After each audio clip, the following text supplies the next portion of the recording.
We've been hearing a lot of talk at the Constitutional Convention about representatives and how many representatives each state gets. And this is really important because those representatives go to Washington, D.C., which wasn't around back then yet, but that's okay. These representatives go to the capital of the country, which is now Washington, D.C., and they make decisions about laws that affect the whole country. And so how many representatives people get and where the representatives come from and how much power they have is a really important thing.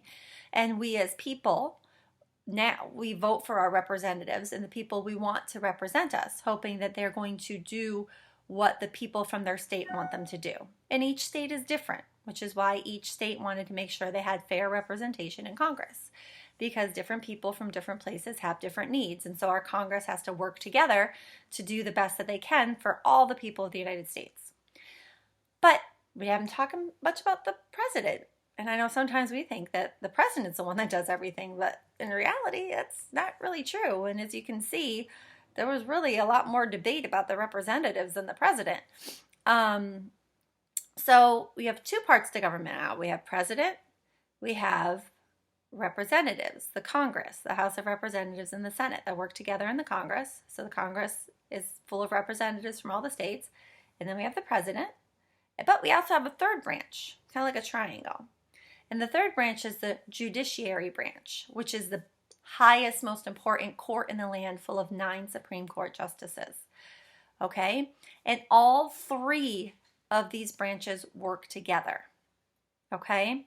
And they all have different parts of a job that make our country work, so that one person or one part of the government does not have all the power. So the president doesn't have all the power. He can't just do whatever he wants, even though the news focuses on just the president all the time. It makes it very deceiving to people, and they don't really understand how the government actually is supposed to work because it's not shown correctly or because it's not good news, whatever the case may be.